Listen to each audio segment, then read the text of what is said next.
Sharks, the team that plays to win for you and me. Watch our movie right there on my TV. Our movie right there on my TV. Our movie right there on my TV. Shocking me right out of my brain. Shocking me right out of my brain. Oh, wasn't that shocking? Welcome back, Shimboners. On today's pod, we will be seeking answers and reviewing yesterday's 65-point loss to the Swans in a performance that, to be frank, simply wasn't good enough. We thought we were past performances like this, but what we dished up yesterday was not AFL standard, particularly in that second half. To help me break it all down and to go through our match notes analysis and who might be on the chopping block, we've got the Big Chief. Welcome back. Thanks, Baz. Well, I'm on the chopping block. No, well, we're going to go through players. Oh, I thought you meant I was on the chopping block. Well, I'm not in the mood today, so you very well may be. And like a lot of supporters, not a lot of sleep last night, just frustrated this morning, walking around angry-faced at the dog park. Probably not the most warm, inviting Baz that there is this morning. I was just had the AirPods in and I was not happy. No, what were you listening to? Oh, a bit of Blink. So A bit of Blink just 102. just trying to And get the mood up. you should mention the intro by the Skyhooks horror movie right there on our TV, which it was last night. I was not happy. No, not happy, Jan. So, like all pods, we'll start off with our biggest takeaway. I'll go first. And I did have this was the easiest thing. You could have had a million negatives to take, but the thing that disappointed me the most was probably off-field, because a shocking performance. David King has some strong comments on the Fox coverage. You think, all right, I want to hear Clarko, and he just seemed too comfortable with losing. I'm sure in the four walls he would have given them a bake, but I'm sick of hearing how good the opposition is. He's the number one fan of all the opposition. I know. Why aren't we performing? That's what I want to hear. And I just thought there wasn't enough answers. And I didn't like Sydney are a grand final team. They're missing 8 of their best 22. So over a third of that team were missing. And their best player, who's top 3 in a Brownlow, their best small forward, it's not like they're missing hacks. And we just did not turn up. It's as simple as that. What was your biggest takeaway from yesterday's game? 1 step forward, 2 steps back. Obviously a big step forward against Melbourne, although that's only looking like a little dainty step at the moment because they're horrific. And so are we. So just not happy. We were both confident we'd win. How often are we going confident? And the expectations go up. These losses become far more disappointing. And that's the thing. Like, we've been a poor football side over the last few years. And this is one of the losses that hurt the most. And although the margin wasn't as significant as other games, it was that feeling of expectation and that we'd turn the corner. And even if we went down by 3 goals, but we're competitive, you can even cop that a little bit. But what was dished out yesterday, that second half and the unwillingness to run from some of our players and have a fair dinkum crack. Defensively run. It was, they were happy to run forward. Yeah, that was terrible. And going back to Clarko, don't tell us that Sydney are a good centre corridor side and then allow our team to just chip it out to the wing all frigging game. You're the bloody coach. Do something about it. Don't tell us what we know what happened. We saw the game, Clarko. Tell us why it happened. Tell us how you're going to fix it. Tell us who. I can't probably name and blame players in the public forum, but we hang off every word you say, and I'm sick of hearing about the other teams and how good they are. Yeah. And he's come in as the saviour, and he got smacked in the coach's box by a coach in his third game. Yeah, that's right. And he's in his 3rd year. It's go time. It's go time. He's by the end of this year, he'll be over halfway through, and we'd want to see a lot of improvement. But glass half full, it's one bad performance. I'm very keen to see how they back it up against a red hot Gold Coast. So this is where I want to see some fight. This is when I want to see some system. This is when I want to see some bloody Shimbona spirit, 100% effort for the whole game, not just when it suits them. And Gold Coast will probably be right for the taking. They'll be sitting up there having their recovery in the surf, 25 degrees, thinking, oh, life's pretty good. Well, let's bring the Shimbona spirit next week and show them it's going to be bloody tough.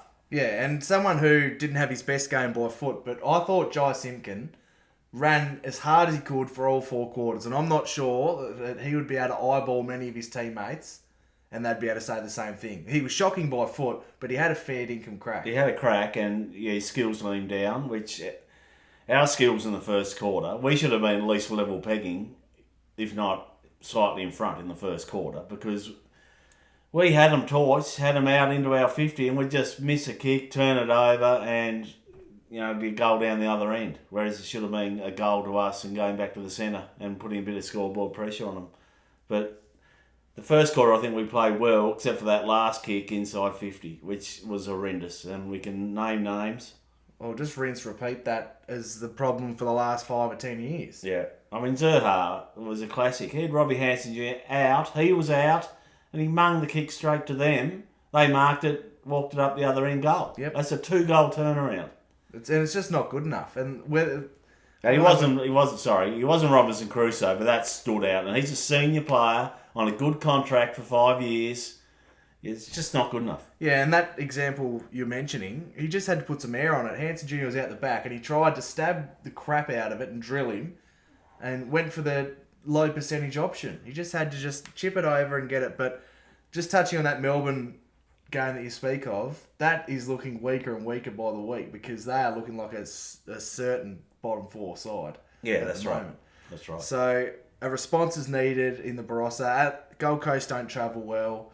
They're flying at the moment, but even if we don't get the 4 points, they can't dish that up again. Our heads are going to have to start rolling. I want to see effort like Cassandra and Parker showed against their old team. That's what I want to see from everyone. Don't go over the line and give away stupid free kicks, but be hard at it and be bloody passionate about it. You're playing for the jumper. There didn't seem to be enough of that last night. No, and as you said, defensive running just lets us down. Our midfield just watch when the ball's turned over. I'll tell you except for Jai. Yeah, I'll tell you someone we missed last night, and that leads perfectly into the team news. So we saw that Finn O'Sullivan was laid out the day before with illness. Geez, we could have used him last night, and that's a sad state that we're seeing the absence of a 3-gamer. Yeah, that's right. And I don't know what his illness was, but he's got to be straight back in next week. Yeah, there's going to be a lot of changes next week, I feel. He's got to come in. Jackson Archer, George Wardlaw will touch on a bit later in greater detail, but he was great in the VFL today. If he's right to go, you pick him. There's got to be changes made. We've got a lot of questions on our social media. It's the most we've ever had, Chief. It blew up last night. But a lot about the tactics and going with 4 key defenders, which I think was ridiculous, and we'll they try and free up Chom as the interceptor, but he just dropped it too many times or couldn't get there, or they'd use his man. Well, the big problem in that style of play and having the 4 tools and trying to intercept, when your midfielders are putting on no pressure and Sydney are chipping it or walking it out of our forward 50, then it doesn't matter how many tools you got down there. That's right. Coming through the corridor, they can just pick their poison. All right, let's get into our match notes. So we'll start with the first quarter. We kicked 2 goals straight. Sydney kicked 5 goals, 3. And another game where we've started letting the opposition kick 3 or 4 to open up. Very frustrating. James Jordan went to LDU, which we called on the pod. And another one we called who very much had the shoulders back. A bit of a head wobble was Harry. Harry Sheasel going to half back. So I think Clarko's listening. Yeah, and how good was Harry? That's another positive, one of the few out of the game. He was very, very good. The big key of him going to half-back is he has time. And he's so good. His vision's elite. His use is fantastic. And he was back. The old Shees was back. Yep. But unfortunately, much like the old Shees, a lot of the similarities of last year where it was Harry having to do everything and not enough help. Yes. Yeah. But we forced some turnovers early, just unable to capitalise. We had one where we were 4 on 2 and we stuffed that up going inside to our 50. And we just make things so hard on ourselves. We're our own worst enemy. Yeah, another one where we were 2 on 1, just outside the 50, and Robbie Hansen wasn't hard enough and we turned it over. That was another scoring opportunity. There were lots. I've written lots down here. One positive. Oh, a bit of a whipping boy. Sold the candy. Darcy Tucker. I don't think he meant to. No, he did. That was deliberate. A negative I've got, the inside 50, that's a constant. I'm not only going to mention it now because you can go every quarter, but there's got to be serious a serious look at the way we deliver the ball inside 50. I'd hate to be a forward on our side. Yeah, even when we seem to have free-flowing play, we just kick it to a 2-on-2, deep 50. And we can't get a crumb, we can't mark it. And, it frustrates me. And Charlie Comben, he needs to learn that he actually has to defend as well. He's not a spare, and he got caught out thinking, I'll just roll up, and they just hit his man up. So he's had, 4 games, and I reckon he's played 3 poor ones. Yes, it's almost, I won't say it, but we need to probably look, do we move him forward? Well, I think it's Forward ruck. I think it's worth a shout because the second ruck with Darling and Larky's not working. As soon as Big X goes off, we get smashed in the clearances. Yeah. And I think that's on the midfielders as much as it is the ruckman because you know you're not going to get the ascendancy when you've got a 191 centimetre Darling in there. And although he's got the world's biggest shoulders, he does not have the leap or the height to get first use. So you've got to be tighter. And I just think they're asleep half the time. But I want to touch on a couple of positives. My man, Special K, Jacob Constanti, I reckon he had 7 fights in the first A little quarter. angry, He was wasn't angry. he was angry. And he was saying, you bastards didn't give me a game and I deserve one. And he was out to prove a point. And Luke Parker as well kicked a goal early on. And his goal in the first quarter, if you want to watch it back, Bailey Scott nearly missed his boot. Tried to snap it. And I reckon it came off his heel. Yeah. It nearly went out in the full. And Darling with a clever tap to Parker to finish, and Bailey Scott's another one an experienced senior player who nearly misses his foot more often than not. I think the defender got a hand in, affected the ball drop. Yeah, well, watch the replay. there's damning footage that I think the North Merchant on X shared where he took a mark on the wing and Jai was there for the overlap run and he missed him by about 5 metres. Yeah. And he was 2 metres away from him. Like, it was harder not to hit Jai than just to hit him, and he found a way to stuff it up. So Yeah. I'm really concerned about Bailey Scott. Yeah. What have I got? we can't move it out deep 50, which is the story of the first quarter, and it continued all night. It's horrendous. Yep. Have you got anything else for the first quarter before we move on? Turnovers were horrific. But no, there's not many positives. Curtis, I thought, was good in the first quarter. Yeah. So the second quarter actually wasn't that bad. We kicked 3-1, they kicked 3-4.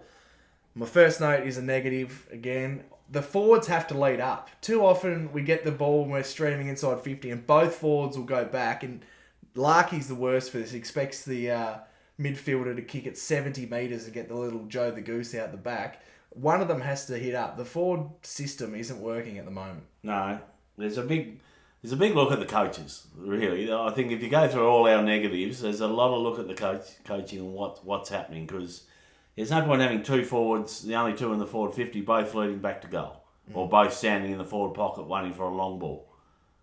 What's the point? Yeah. You got all that 50 to use it, lead up. Would you like to touch on some positives or continue on the negatives for the second quarter? Well, you choose. Well, I think we need to touch on a couple of things we did well because it was easily our best quarter of the game. We changed our game style. We started to switch more and use handball chains. We had a great goal by Colby McKercher on the run in what I thought was his best game of the year.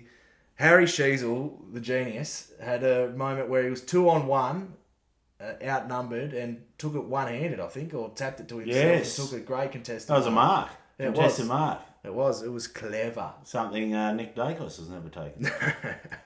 Our tackling pressure led by Constanti and Parker was enormous, and we brought that heat.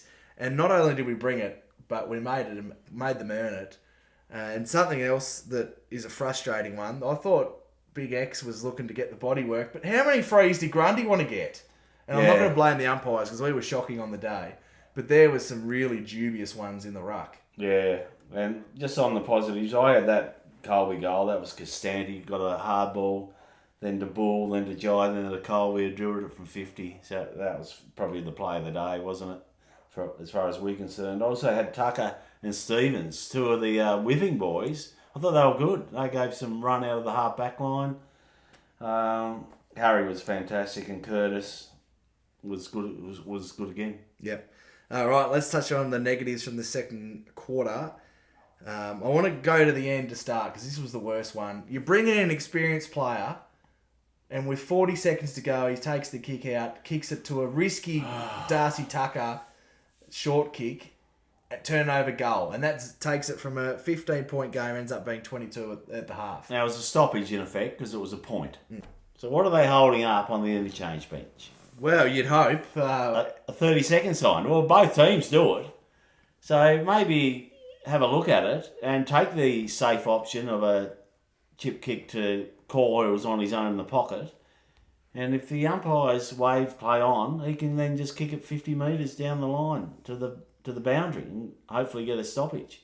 Yeah, and there was rather than take the aggressive kick with 30 seconds to go, which ends up in a very late red time goal because it's just too hard to hit. And he hasn't been hitting them, has he? He hasn't been hitting them. And a lot of supporters in the pre-season thought, oh, he's a big chance for top 3 in a BNF, and I'll tell you what, no chance. He's been shaky at best, and a damning stat that he's conceded 4 goals from 24 kick-ins, which is easily the number 1 in the league. So he's just got to be better. Yeah, that's a damning stat because goals they're like gold, especially when we're struggling. And the other teams are kicking 100 plus every week against us. It's not good enough. Right, one more negative from me. I hate potting him because I love the bloke as a player. But Charlie Comben, uncontested mark. He drops it again, which has happened too often this year. Sydney Crummet goal. Yeah.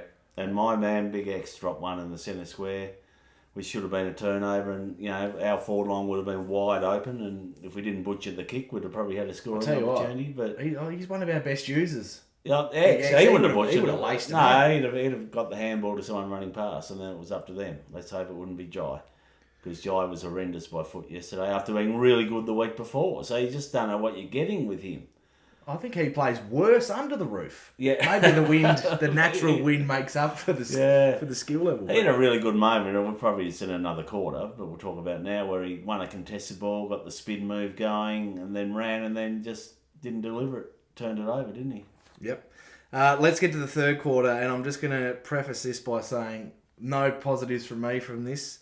We kicked 1-2, they kicked 7 goals, 3. We got absolutely killed on transition, and the effort was not there. You could tell that not everyone was running to their full extent that they can, and the confidence was zapped out, and I think Jai was the only one who tried his guts out for the second half. I've got one positive, Stevens. He's a bit of a whipping boy, but he seemed to work up and down the ground well and got a lot of his work done in defence because that's where the ball lived, but he was there to help chain it out. He's not devastating or anything like that by foot like Colby is or Harry, but he's neat enough, and he probably had his best game for the club, I think. Yeah, I think that's a fair statement. Comben was just dumb again. Sydney dominated the clearance. And when we're not winning clearances, we can't score. It's as simple as that. Other teams can go into different modes and score from stoppages or rebound 50s. If we're not scoring from clearance domination or stoppage wins, we can't score. Yeah, clearance is not the way you want to score. I mean, you want to score any way you can, but you want to score by turnover, and we couldn't do it. Clearance is too hard a way to score. And you better explain why Compton was dumb. He didn't fail his SATs. No, he just had a dumb... He gave away a dumb 50. Yep. And the bloke flopped. I mean, let's face it, he flopped. Then the umpire was right there and bought what he was selling. And there was no way he was going to kick it, because that was Laddams. Yeah. And his kick at half-time. At half-time was probably the worst kick I've ever seen. So there's no way he was going to kick it from the pocket, but you walk into the goal square and he's going to kick it every time. Yeah. So it was just dumb. And it's not aggressive. If you're going to do it, drive your bloody knee right through him and make him earn it. No, well, with suspensions these days... Yeah, I know you can't do that, but it's just... I hate it when players flop. They should have turned it over. Mm. But it was just embarrassing what was dished up in that third quarter. It was like a training drill for Sydney. There was blue and white witches' hats everywhere, and the pressure... I would have loved them to show the pressure gauge, because I reckon it was below 100, which you'd never see. Yeah. And the other thing is, we were filling the back line, trying to get extras down there, but they just have their halfbacks slide into the midfield and get that easy ball, and then their kicking was good enough to get through our press, our net, whatever you want to call it. They just hit elite kicks into little holes. So there was no point. I think Clarko should have probably gone 1-on-1. Yeah. And make them all accountable. We'll see how hard you run back. I agree. Yeah, so I don't know what Clarko was doing in the coach's box. No, pulling his hair Because out. nothing seemed to change. No, there wasn't enough. And he said changes Sydney were going to use the corridor, yet he didn't seem to block it up. But what I would have liked Well, to see... we got caught out by... They allowed us round the boundary. And then we'd get it to about half back, kick it to the wing, and we'd have an outnumber, 2 on 1 or 3 on 2, and they'd win it or halve it. If they won it, they'd go straight in the corridor where they'd have the outnumber and goal. So surely that's an easy fix from the box. Go 1-on-1. And what I wanted to see... Or flood the corridor. And so we're going through the corridor. We're going to have numbers there. We'll have at least equal numbers there. But I wanted to see more changes in the coach's box. I think the 4 tools down the back was not working. Put Whitlock or preferably Combin forward. What's the harm there? Try something different. The midfield group were getting smashed. Put Zerha in there. Put Paul Curtis in there. Put someone different. Give someone else an opportunity, because the group in there were not getting it done. We were let down by our leaders in that second half, barring Simpkin, although he let us down by foot, but at least he had a crack. Bailey Scott, awful. Darcy Tucker had some poor moments. LDU, not good enough. You want that $1.4 million contract. He's not playing anywhere near that at the moment. No, they were giving him a bit of an out that he had a hip and he had ice on his hip after the game, but yeah, not good. He was good in patches, but if you're out there, you're good to go. Oh yeah, 100% while you're out there. So it was just really disappointing, and as you mentioned off the top, it felt like more than one step back. It felt like 10 steps back. Yes. Because we thought this version of North, and Jai spoke really well after the game, we thought we'll pass this. Yeah, we all did. I think everyone, you watched on TV, and the North fans in the stands just didn't know what to do. Very silent. And I don't blame them, because we were sitting here watching on TV very silent. It was just so frustrating, because you went along, you turned the TV on, you went to the game expecting us to win. Yep. Or at very least a close loss. And not that tripe that they dished up. And they made Riley Bice look like the greatest player of all time. My God. Can we give him 1.5 to come to us? Now, one more thing. The Big Sylv. Look, we love him, but he played like it was his debut game. He was fumbly, he dropped chest marks, when he had half a chance, he couldn't grab the pill and get a handball out or get his sidestep going. It was just horrible. He got outmarked too much. He got outmarked way too much. He made, where was on him? Tom McCartan. Tom McCartan looked like the greatest fullback of all time. And the only saving grace was the late goal, especially that one from the boundary, his first goal. That was just elite. It was. It was elite. He just put it at the left point post and had his little left to right slider. Just slide in beautifully. And the camera angle was elite too. It was right behind it. And well done to him for those 2 goals to just keep him up there in the Coleman. But other than that, it was a horrific day for him. Well, big Jesse Hogan's coming for him now, and Jesse's kicked 13 in 2 games. Yes, that game's just finished as we record, and he kicked 9. Yes, but I suppose the worst thing to sum up, the thing that happened that summed up the second half was, this shits me.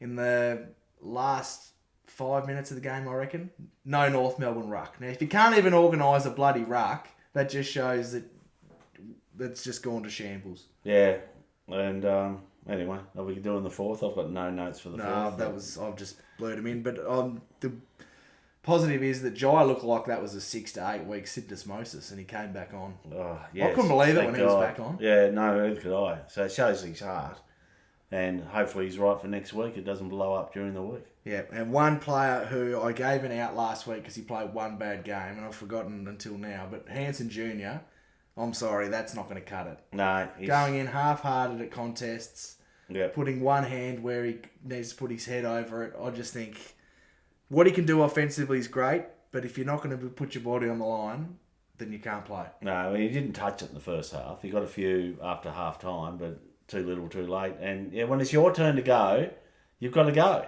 Everyone's watching. That was the other thing. This is the only game, standalone game, Saturday night, and we serve that up. Yeah, back to 4:40 we go, and rightly so after that garbage. No, well, what are we next week? You'll be there. 12:05. 12:05 on Saturday. Yeah, and there's a few North supporters on the socials I was talking to, and we're all going and might have to hit the Barossa winery straight after because it's going to be ugly, I think. But I suppose our next segment is we're going to roll into... The Bassie, the most prestigious award in all of the AFL. Hey, whoa, I'm taking the new ball. You had it last week. But okay, well, funnily enough... It's going to be an old ball, I reckon.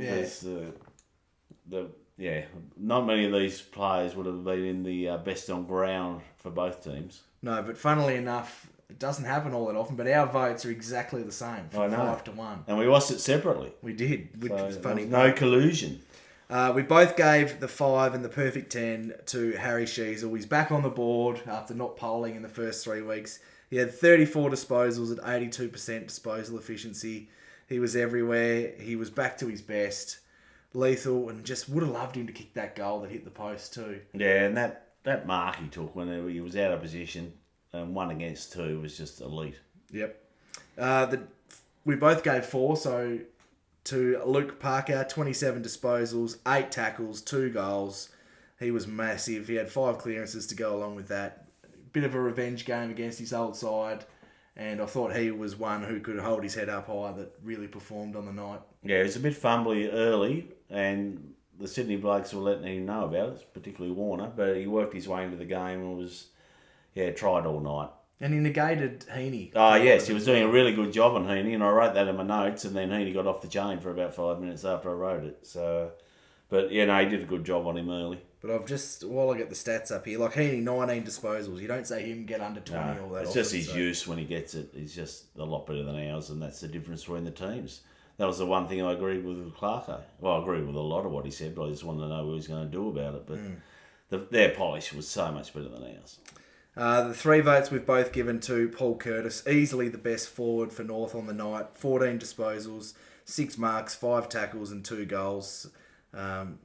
Just keeping up his form of 2+ every week. Yeah, and he was second best on ground for me in the first half, but through no fault of his own, the forwards didn't see a lot of it in the second half, but he did all he could and made the most of his chances. We both gave the 2 votes to Colby McKercher in what was easily his best game of the year. 22 disposals and a goal. He went at 91% by foot, so much better because that had been shaky to start the year. He was penetrating at his penetrating best, and I thought a big tick was his effort. And I didn't get a great look at his defensive work, as we've called that out a little bit, but what he did with ball in hand was really impressive. Yes, there are a lot of players around that possession mark, but he's certainly the most damaging. Oh, yeah, and he sticks out because he's one that can actually hit a target. Yeah, so and that stands out a lot. He'll take some ground with his leg speed as well. And the 1 vote we've both given to a big whipping boy from the North Melbourne Football Club, Dylan Stevens, for the 18 disposals, 7 marks. He went at 94% by foot. Thought he worked really well back defensively as well, quite often being that switch player in the goal square to get the ball going, or defensive efforts. I thought I agree with what you said before, that was his best game in blue and white. Yeah, probably, that was. And I thought he was good. He was pretty consistent over the 4 quarters too. So let's have a look at the leaderboard. Big X still in position 1 with 19, followed by Simpkin in second on 16, Larky in third on 15. Sheasel has come into 4th with 10 votes, and then a logjam on 8 with PC, Lukey Parker, Tommy Powell and Cam Zerha, all on 8 votes. Yes, and about this time last year, how many games he played? 4. Sheasel would have been on 40. Without a doubt. Without a doubt. Had a slow start. Let's get into a positive segment. So for those that tuned in last episode, for each episode number, so 101 was the last one, this one being 102, we're going to name our favourite players to wear the corresponding Guernsey number. So number 2 this week, and I'll go first. Not a lot of options, and just, sorry, for those who might have missed last episode, we're only picking players that we saw play. So who did I have to choose from? Jaden Stevenson, Brad McKenzie. He was a close second, actually. But I'm going to go with Foss, and that's a bit of a odd pick because he's only played 3 games. But no, I know he's going to be a 250 gamer and love what he's brought to the side. All those blind turns. Yeah, I'm going to go Finn O'Sullivan for mine. Oh, Marley Williams, another one who wore the 2, just from my memory. I don't know why that. He's not going to be picked, but it just flashed in my mind, him wearing the number 2. Yes, and I've got bad memories of him lying down At the Marvel. At Marvel when we were still alive to make the finals against the Bulldogs. Caleb Daniel tore us apart that game, and he got a bit of a bump and lay down for a little too long for my liking. And we're on our way to the States, 2018. Yep. And we were still alive to win I think we were up at half time in that game, weren't we? I think so. Certainly competitive. Then we got blown away, and Yeah. Big Chief and Baz not happy. Yeah. Not happy with him lying down there. Hello to Marley, if you're listening for a big drive-by Marley. on the way through. He did get a drive-by, but... Probably not the episode to be brought up, this one. Not a lot of positive attitude. No. Yeah, it was still a bit bitter, but yeah. Right, time for you to pump up your let's number two. bump it up. Wayne Schweiss. It couldn't be anyone else. Fantastic player. Watched him from the under-19s, and then he came into the seniors as a young whippersnapper on the wing with a mullet. He used to take hangers for fun on the wing and a booming, penetrating left foot, just what we need now. And another one who played with his heart on his sleeve. He was passionate. And I liked him from when he first debuted. And then another moment that comes to mind is in the extra time grand final, qualifying final against the Hawks. He roved it beautifully in extra time. Off Carey, I think, and about 40 metres out, just around the body, bang, goal, and then celebrated. And, just loved his passion, the Schwatter. He was fantastic. I don't think you'll get a better number two. Oh, well, no. With what I'm seeing from Foss, I know it's very early, but... Very high bar, but I'd love it if you end up better. Yeah. But that's when Schwatter presented him with the jumper. He's got a fair CV to jump over. He does. Right, so from one positive segment to the ultimate negative one, the watch list is back. Yes. We had to bring it back after last night's performance, and we've got a name going on there this week. We might have two. We've got two, right? I've only been prepped on one, so hit us with it. Who is going on the watch list? Well, this is yours. Well, okay, so I've nominated one that you've granted as it's your segment, and for those who are new listeners, the watch list is players who we've got on watch, and they need to play 3 good games to get off it. Yes, and they're players who are playing below expectations. So, young Whitlock, who was okay but got subbed off, we're not going to put him on to it. I think we actually banned first-year players. Yeah, from day no one, first-year didn't we? players. So no first-year players go on it because they're just learning. But players who we think are below par for what we expect. Yeah. So go ahead. Well, the first name on there, and you actually said in the preseason that he had an asterisk next to him to be watched for the watch list because he's a slow starter. But Bailey Scott, he's a leader. He can't be having 12 disposals and not hitting targets. Yes. He's had another abysmal start to the season, so I'm presenting him to go on the watch I think he had one decent game, probably against Melbourne. I can't remember. Yeah. But he hasn't been abysmal every game, but he was below par, and I was going to park the watch list to next week, but no, he's on it. Right. Who's the second member of the watch list? Well, this is going to be probably controversial, but I've had a gutful, and Clarko's going on the watch list. Oh, boy. Don't tell me in a presser that they're going to use the corridor. They're elite at using the corridor. They've got 7 premiership players, or grand final players out, 7 of their best 25, 23, and they get beaten by what you know. Don't tell me every week in the press conference that, they're a good team. As Kingy said last night, they're going to tell us, Gold Coast is a good team, they're flying, so that's why they beat us. Carlton are a big club, they've got their backs against the wall, that's why they beat us on Good Friday. Who do we play after that? Port, we play them at home, so they're a good team at home. Then the Filth. Yeah. They're a good team too, they're a big club. Then we played Brisbane. They got their backs against the wall. Brisbane, they're the premiers, they're a good team. And then it'll be Richmond. They're a young side. Yeah, they're a young side. Yeah, we were just off a bit today. Don't give me that crap, Clarko. I'm sick of it. Now, I know you can't divulge all your secrets in the presses. I understand that. But don't get beaten by what you know, saying they're a good corridor team and then allow them to use the corridor. Well, I think if you've seen the interview with Harry Sheasel after the game, that's what we want to hear. Like, he's not saying, our future's gone, but he's saying, look, what we dished up wasn't good enough. Yeah. And it's not standard. It's not something we're proud of. Don't tell us Sydney are a team we shouldn't be beating when all the supporters think we should be beating them. Yeah. That's basically what he's saying. They're too good for us. I don't want to hear they're too good for us. No one is too good for us, Clarko. And the supporters are fed up. We've been patient. We brought you in to fix this shit. So you're on the watch list. Oh boy, you're fired up here. I like it. I like it a lot. Well, I don't like it that we're at this point, but I'm glad that you're calling a spade a spade. That's what we want to hear. Right, let's get into listener questions. There is an abundance of them, so thank you to everyone who sent them in. We'll go through as many as we can. But let's start on Instagram with Snake Coma. The midfield refused to defend. It's been this exact problem for 3 years. What are your thoughts on that? I agree. And what did our listener call it last week? Our midfield. The bomb squad. The bomb squad. And why? Better explain in case we've got a new listener. I can't remember. They're explosive, but then blow up or something, wasn't it? Yeah. That was very funny. Anyway, It was. We should have probably researched it. But yeah, no, you've got to be a two-way runner.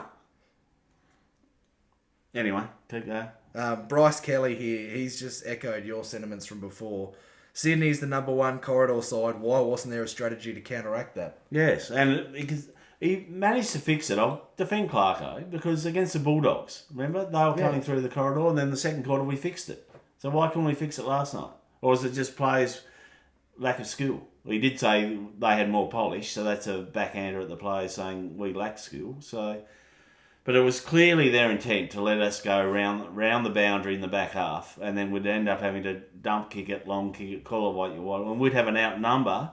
But the boundary's your best friend in that. The worst they were getting, we were hardly ever retaining the ball. They were getting a stoppage, or too often winning it, outnumbered, and then they got outnumbered in the corridor. So fix that, Clarko. A bit of more of a light-hearted one to break it up a little bit from Clint Peloso. Should I take Jimmy into the ground Saturday or just hit a few wineries? No, take him to the ground. I'll be back up and about. I'll be positive. Yeah, well, you won't be there. Just No, for the I'll be listeners. positive by our preview, but I'm still dirty from last night. It's still too raw. Yeah, and I will be at the game as well, Clint, and I reckon Jimmy will be able to hear me across the ground if we're not in similar areas, because the expectation is that we want the group to respond. Yeah. Now In the past, we've seen North sides that put out crap performances and respond the next week. Is this group capable of that? well, the VFL, we haven't got to the VFL. I watched the VFL today, and are we getting that? We do have that it. his own segment, so we'll get to that. But there's some likely types in there that can come in. Andy J _Lock. Has the game passed Bailey Scott by? Good North guy, but I think it's an in and out swap for Foss.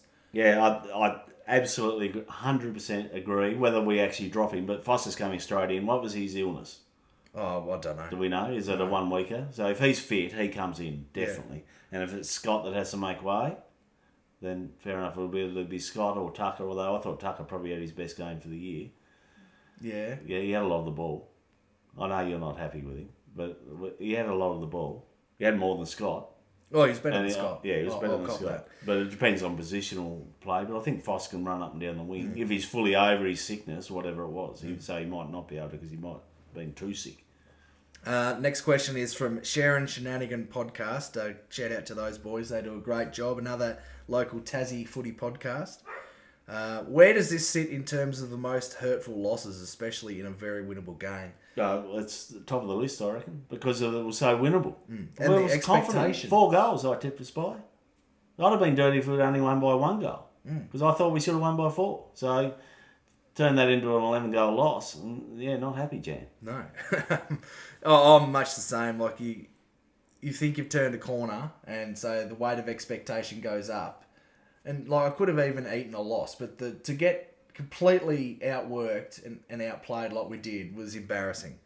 The next one... We haven't mentioned that they did have a, 16-day break early in the season. They had the bye. Well, it shouldn't matter. It'll matter a little bit, but not 11 goals. No. And we had a 6-day break, but that shouldn't matter either. No. Like, if we ran out of legs in the last 5 minutes, yes, but in the third quarter, to be outworked as much as we were, you would have thought we had a 2-day break. It was just not good enough.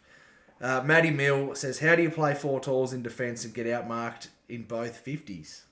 Well, I'll tell you how, because the midfielders aren't putting on enough pressure. Yeah, their kicking was elite. And But why is it elite? Because it's not under any pressure. pressure. That's why. Because they dominated the corridor, Clarko. He apparently knew that coming into the game. Well, if he did, as he's saying he did, I'm very disappointed that nothing was done about it. No, anyway, we'll stop potting Clarko maybe for a little while. Yeah.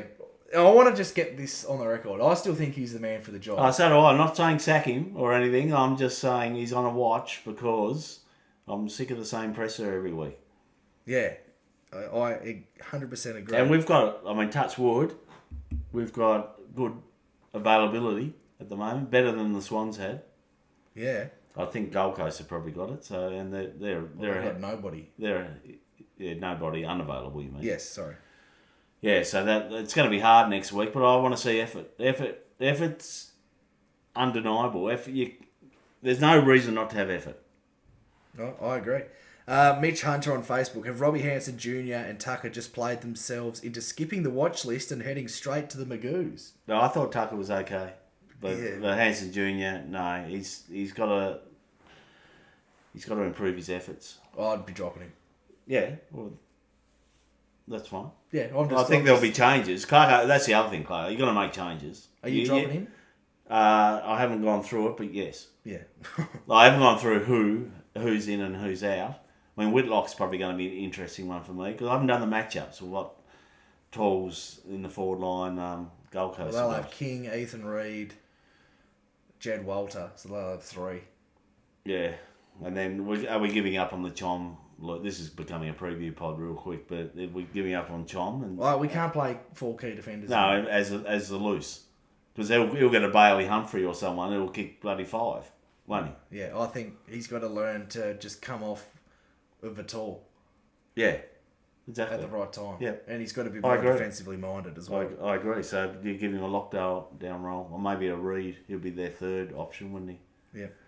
Oh, I just think you got to go back to the conventional 3 tools. Yeah. Okay. Yep. Because we've got Luke Elmack as a medium. Lots of comments here about Clarko's presser and how they hope that he's absolutely giving it to them behind closed doors. Do you think the old spray is still in? Yeah, I reckon. I hope it is.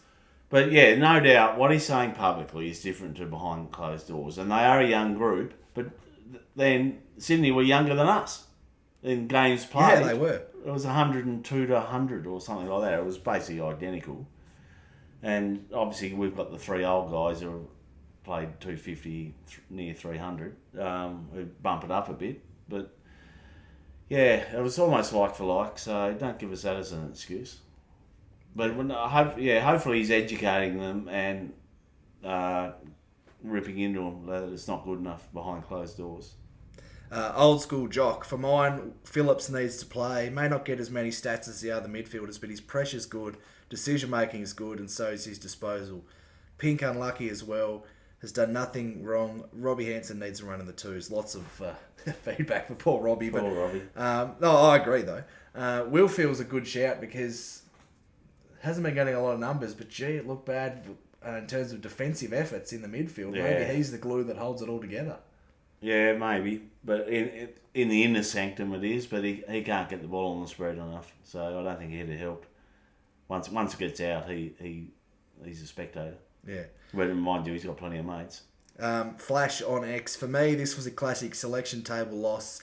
So in saying that, was the Melbourne game an aberration or is tonight's game? What should we expect for the rest of the season? It's one game, so we're not throwing the baby out with the bathwater, but we're not happy, and we're very keenly watching next week against I think a better opposition. Yeah, I completely agree. A couple more before we finish up. _MMA. Question/discussion about the team structure, lads. I was at the game tonight. Looked like a zone defence. Players guarding space. Sydney, a good kicking side, took the absolute piss. Makes me think the game style is way off. What are your thoughts? Well, I think we've covered that with midfield pressure, but if they outnumber and link up with hands, get someone free, the pressure goes. If you haven't got the numbers there, if you're zoning. But some of our defenders still seem like they're too far behind. Yeah, well, that's because they're zoning. So But that's why we said in this pod that at least at half time, you should have gone man on man. Yeah. And see who can play. See who's willing to to put their body on the line, to run hard, to do the extras. You just beat your player. It's very old school, but when I suppose the game we were still hanging around enough at half time that Clarko may have backed his system in, but it didn't work. So I think a bit of man on man, just beat your opponent, halve the contest. What did Johnny Law say when he gave the jumper? That was a great. Just win your contest. He was a great player, Johnny Law. They're just just hard to play on. Just a typical old school halfback. Just a bit of nasty too. I like that. We've got some non-game related questions from Adam Wojcicki from Marzil. You're reading it. I've butchered that, I reckon. So please provide some feedback there, Adam. But he's got a couple of questions. First one: what are the odds of Sonic Colby dancing with the devil and going home to play his footy? As Taswegians, you might have some good insights. So I like the Taswegians. Yeah, so that's proper terminology. Yeah, it is. So we do have he's Bogues and Hobart's Cascade. Let's just leave it at that. No, seriously, he's a Lonnie boy as we are, and it's actually quicker almost to get from Launceston to Melbourne than it is to drive to Hobart. Yeah. You're not getting much change out of 3 hours on a drive to Hobart. No. I think if he was to go to Tassie, it wouldn't be for the home state. It'd be more for the cash. It'd be the big 2.5 or whatever they will offer him in the end. But yeah, but anyway, if you're not a Tasmanian or Taswegian, you probably don't know all the hoo-ha going up about the stadium, and that could be a whole separate pod series. We could do a 10-part. But the stadium's not looking good, but it's going to get forced through by the government by the look of it, and probably put us all in debt forever. Yeah, and he makes a good point here that the AFL might be doing a... You remember when they tried to get Buddy to sign with the Giants? I reckon they might do that. Oh, they will. The Tassie boys. Yeah, Riley Sanders and Colby. And anyway, back to the question. Launceston is a long way from Hobart, so you're not exactly... your family's still 2.5 hours away. Yeah, minimum. And it's a 2.5-hour drive, but I will say, with an asterisk, I reckon 364 out of the 365 days is roadworks. Most of the way along, it's terrible. Exactly. It's terrible. And any Tasmanian listeners will be laughing along because they know that's true. And the roadworks, they don't make a dual lane. No. They just widen it a little bit and then put that wire cutter, cheese grater in the middle of it. So... That could be a grind my gears. That's a grind my gears, absolutely. One more from Adam here before we wrap up. I like this. Is there a number you forever associate with one of your favourite shimboners? For example, it's pretty hard not to see number 18 on the back of a royal blue and white jumper and think of King Carey. They retire numbers in the NBA, and I wouldn't like to see that in the AFL, but it must be daunting to pull on a number like 18 for the Kangas. So I like that. It's very left field, and I think there has been an 18 curse. Players who have taken the 18 since then, and we hope that for Will Shotgun Dawson that doesn't happen. Well, who's the best? Atlee. Yeah. Yeah. Everyone else has been a flop. I don't reckon anyone else has played 50 games. No, that's what I mean. He's played the most. Yeah. Or maybe Huey Greenwood. No, he wouldn't have played 50. Anyway. Well, in the VFL we probably did. Yeah. Not in the AFL. To answer your question, there is one that sticks out. It still is weird for me to see the number 7 not with Jack Siebel. Yes, and I'll go one back because when we get to episode 107, it's going to be very hard for me to pick between Jack and Simo. Yeah. So, stay tuned because I still haven't decided because both my favourites, and Jack being the most recent, obviously. Yeah, that's going to be a hard pick for you. I look forward to seeing what you come up with, but... We hope Zane can live up to the levels of Jay-Z and Simo, two great shimboners. Zane was good in the VFL. Right, well, that's where we're going to go now. So let's get to the VFL. A comprehensive win for the Twos today, which was nice to see. Yeah, now I watched the start, and guess who dominated the corridor? Don't tell me Sydney. And guess what they did? They hit up McDonald about 4 times on the lead.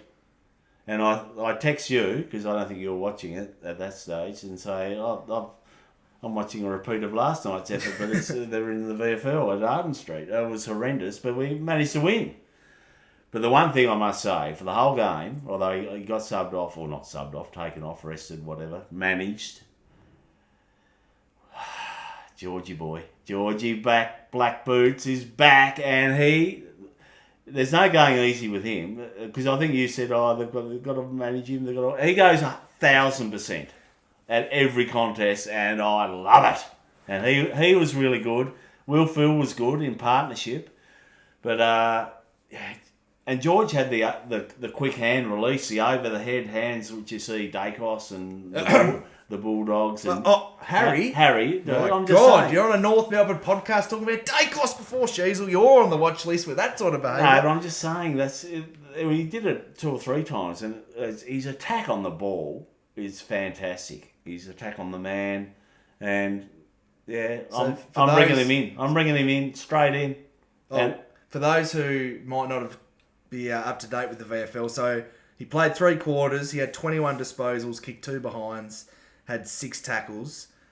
He was explosive. Is the best way to describe.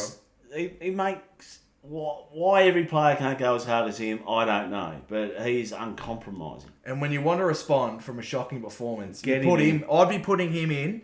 If he plays next week, he's got to be in the first centre bounce. Make a statement. Say, this is a bloke that I can look across from and know he will give his absolute all.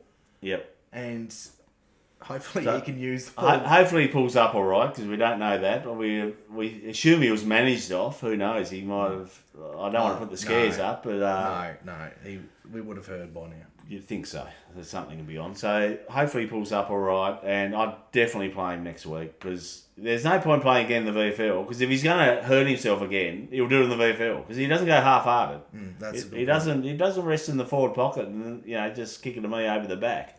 He's in the coalface, ripping through them. Some other standout performers: Will Phil, 25 disposals, kicked a goal, 10 tackles, and from what I watched, was really classy with the ball. He's pushing his case big time. I don't know if you can have him and George both come in without injuries.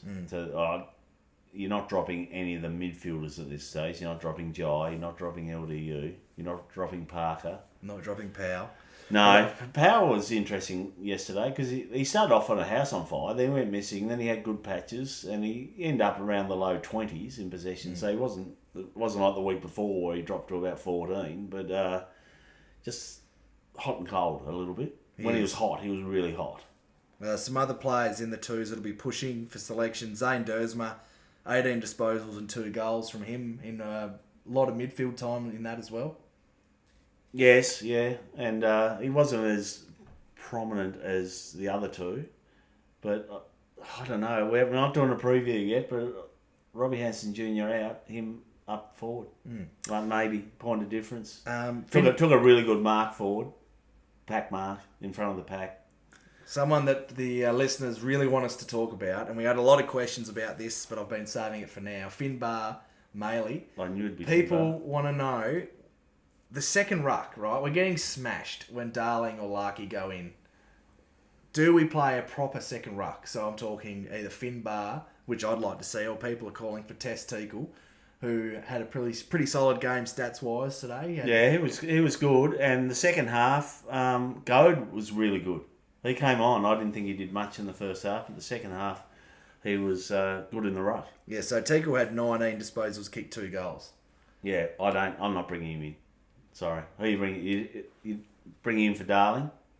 No, Mum, but I'm asking, are you playing Finbar? Oh, Finbar. No, he got outmarked a few times by Francis. He almost took mark of the century. And his goal kicking was really good. He's got a set routine. He goes back and marks the ground where he wants to kick it from, then goes back, and he nailed both the ones I saw. He kicked 3 straight. He kicked 3 straight. Yeah, I must have missed one. And then he kicked one. One of them was from reasonably tight angle in the pocket. So it wasn't Nick Larky on the boundary tight, but it was tight enough, and he nailed that. So he's got a routine. His goal kicking looks to have improved. He's not. He's getting close. Yeah, and Geordie Payne 2 goals, but only 6 disposals. But a bit of forward pressure. Yeah, he doesn't get enough of it at this stage, but he did finish his work. And someone I'm really concerned about. Last player I want to talk about, Miller Bergman.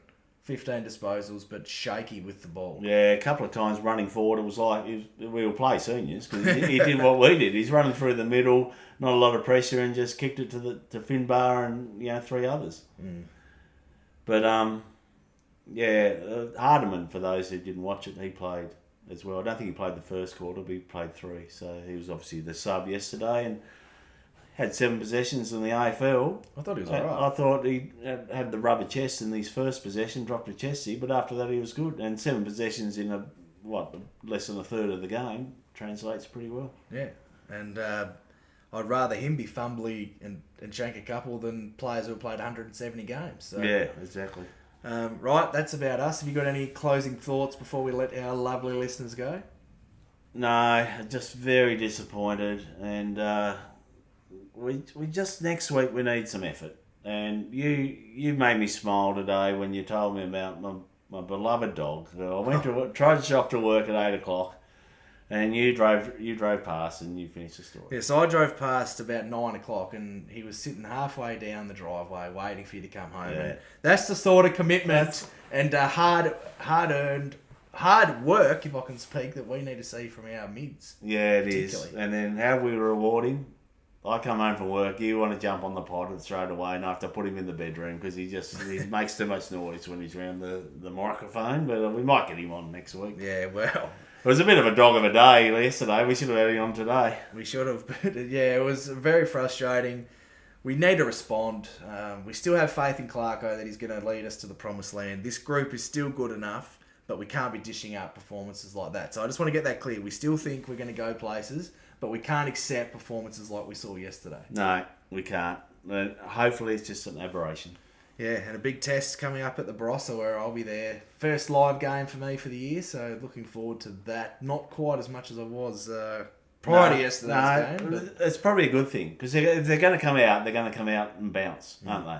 But I'd rather, than go over for last night's trash, expecting a win. You go there hoping we're competitive, and they should come out and be competitive. Otherwise, big trouble. Yep. And the watch will be on you that you actually wear your sunglasses this time. Because last time you were at Nord Oval looking into the sun with your hand up, couldn't see anything. Yeah. So if you're going to go there and report to the listeners what's happening, we want you to wear your sunnies, please. Well, I'll tell you what I can report. Maybe a little bit of Shinbone's merch. All right. Well, Because you copped a hiding from me and your good marketing manager. Yeah. They said, well, because you had a big close-up on TV. and just quickly on the merch. on the merch, there will be a gather round sale as well. So keep an eye Whoa. on the socials for Okay. that. But thank you to everyone who's bought the stubby holders or the stickers or however you've chosen to support us with hats as well. We will have a new range dropping later this year, but thank you everyone who's done that so far. We really appreciate it. It's just a way to show your support for the pod. And if you don't feel like buying anything off the merch store, then please can you just follow us or subscribe on whatever listening platform and leave a rating. It's free to do so. Take about 20 seconds and it means a great deal to us and helps us get out to more North fans. So thank you once again for listening, and if you have any North mates that need some therapy, well, send them this way, and hopefully we provided a couple of answers and a bit of analysis on a really down day for the club yesterday. Yes, and thanks for all the questions. We love them. It keeps us involved, doesn't it? It makes us think of things we maybe haven't thought of. Yeah, and So keep the voice messages coming. We didn't get any yesterday, but I got a lot of messages saying that they wanted to, but they don't reckon they could have refrained from the poor language. well, you had on there don't swear, so that rules out most Australians. Yeah. straight Well, away. I've just, we don't want swearing, I've but just- especially after that performance, it's very hard to bite your tongue. Yes. Well, if we have another performance like that, I might just put a little pre-warning for little Jimmy and anyone else driving with young kids in the car and let a few supporters loose, I think. 'Cause if I was doing the pod last night, it would have been a lot of blips. Yes. We're not big swearers, but you do get frustrated. Yeah. Right, that's about us then, Chief. Okay then, let's hope we have a big win in the Barossa. Or just a win would be nice. And you find a nice Shiraz to bring home for the big chief. Oh, gee. And apart from that, go on the Kangas. Thanks for listening, guys. Talk soon. Go Roos! Good old North Melbourne, the champions you'll agree. North Melbourne is the team that plays to win for